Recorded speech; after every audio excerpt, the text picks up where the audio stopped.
You have never heard their names, but you have almost certainly held their fortunes in your hands. The beer in the cooler, the cooking oil in the pan, the plastic bottle on your desk, the vaccine that went into your arm. Somewhere behind each of those things sits a family worth billions of dollars, and they have spent a lifetime making sure you never notice them.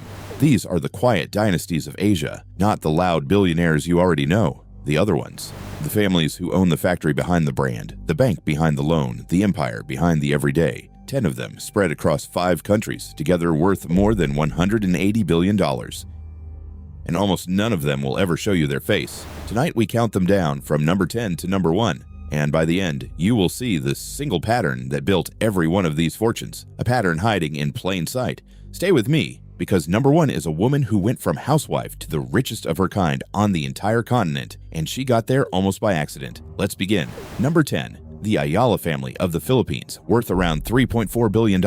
If wealth were measured in years instead of dollars, this family might be number 1. Their business traces back to a partnership founded in 1834. Before the telephone, before the light bulb, when Manila was still ruled from across an ocean, it began with something as ordinary as a distillery and slowly spread into banking, land, and everything in between. Nearly 2 centuries later, they are still standing, now guided by the 8th generation of the same bloodline. When a family in the Philippines opens a bank account, buys a home, or turns on a mobile phone, there is a good chance an Ayala company is on the other end. They control one of the country's oldest banks, its largest property developer, its biggest telecom network, and even the water in Manila's taps. Most fortunes burn out in 3 generations. This one has quietly compounded for 8, and it is now handing the reins to a new set of children who most of the world will never recognize. Number 9. The Lohia family based in Indonesia, worth around $8.7 billion. Their story begins with a 21-year-old who left India for Indonesia in 1973 with almost nothing and started a tiny factory spinning yarn. That factory became Indorama, and today it is one of the largest makers of the raw plastic used for water bottles, packaging, and polyester on the planet, running 178 sites across 39 countries, employing more than 50,000 people, and turning over some $22 billion a year. Pick up a plastic bottle almost anywhere in the world, and there is a real chance the material in your hand traces back to this one family. And here is the detail almost nobody knows. The founder married the sister of steel king Lakshmi Mittal, quietly stitching together 2 of the most powerful industrial fortunes in the world through a single wedding. 2 empires joined not by a merger, but by a marriage. Number 8. The Burman family of India, worth around $8.9 billion. In 1884, a doctor in Kolkata began mixing herbal medicines to treat villagers dying of cholera and malaria. He had no factory, no investors, just recipes and a name. That name was Dabur. 140 years later, his descendants, now in the 5th generation, sit atop one of the biggest wellness empires in Asia, selling everything from herbal hair oil to fruit juice to digestive sweets found in millions of homes. What is remarkable is not just the money, but the endurance. 5 generations, over a century, one family, and they never let the empire slip out of their hands, even branching quietly into insurance, healthcare, and a stake in a professional cricket team.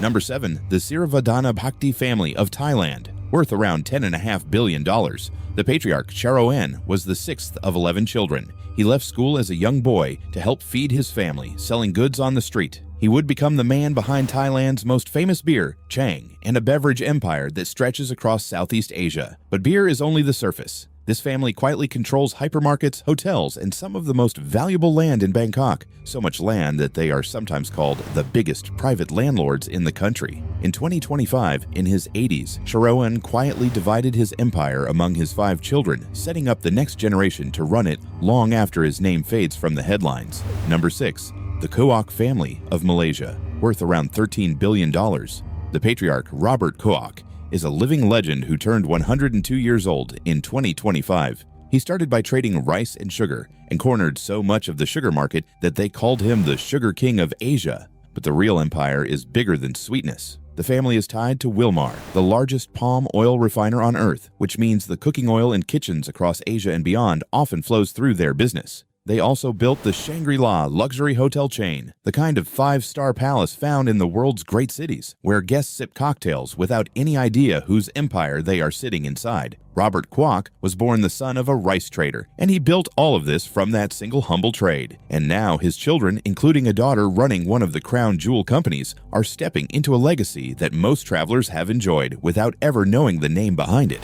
Now here is where it gets strange, because the next 4 families did not build their fortunes on food or land or hotels. They built them on things you would never guess: horses, trucks shared between brothers, a pocket calculator, and a single housewife who inherited an empire she never asked for. If the first 6 surprised you, the top 5 will change how you think about money entirely. Number 5. The Poonawalla family of India, worth around $21 billion. This one sounds almost impossible. The family fortune did not start with software or steel.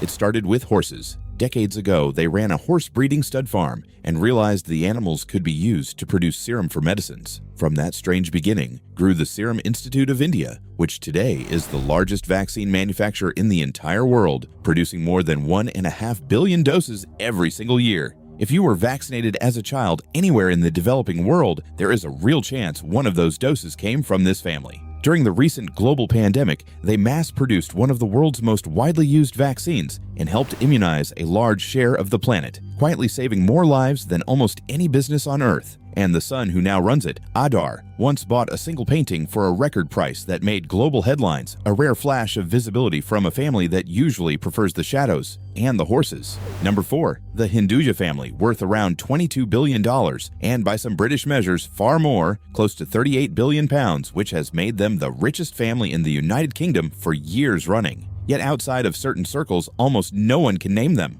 The family is famous for one unusual philosophy. For decades, 4 brothers ran the entire empire together, and they insisted that everything belonged to everyone, that the family should function as one, sharing a single fortune. Their businesses span trucks and buses, a bank, energy, lubricants, and healthcare across nearly 40 countries, and for years they lived by a simple motto that everything belongs to everyone in the family. In recent years, the founding brothers have passed away, and the family has weathered its own private tensions over who controls what. A reminder that even a dynasty built on the idea of unbreakable unity must eventually face the hardest test of all, the handover from one generation to the next. Number 3. The Bajaj family of India, worth around $23 billion.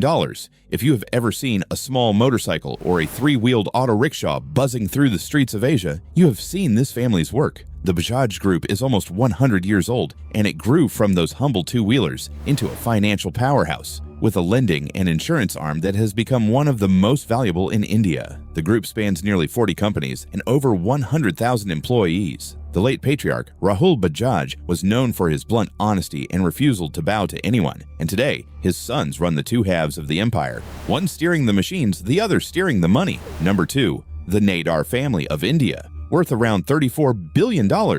In the 1970s, a quiet engineer pooled a tiny sum with a few friends to start a company that made calculators. That company became HCL, one of the technology giants that helped put India on the global map. The founder, Shiv Nadar, is often called the quiet billionaire because while others chase attention, he has given away more than $1 billion to education and largely stayed out of sight. And then he did something rare among the great patriarchs of Asia. He handed control not to a son but to his daughter Roshni, making her the first woman to lead a major Indian technology giant, one of the most powerful women in global tech, and one of the wealthiest women in the world. A calculator company built by a shy engineer passed quietly to his daughter, now worth tens of billions. Number 1. The Jindal family of India, worth around $40 billion, and at the very top of it sits a woman who never wanted the job. For most of her life, Savitri Jindal was a homemaker, raising a large family while her husband built an empire in steel and power. Then in 2005, he died suddenly in a helicopter crash.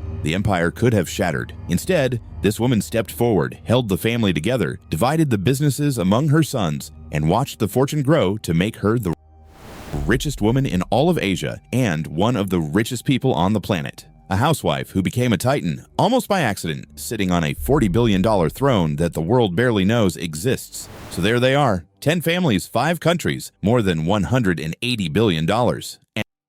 And now, the pattern.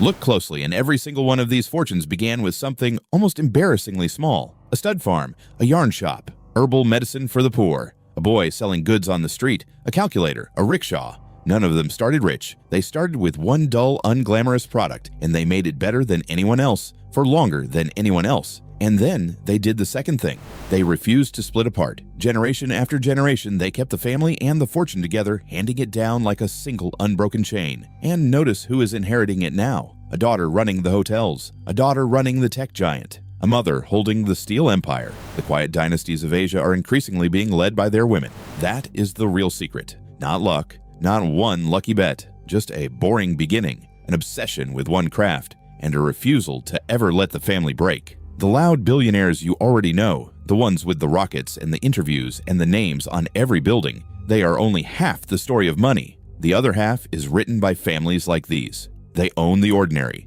The bottle, the beer, the oil, the medicine, the wheels, the wire, and they own it in almost total silence.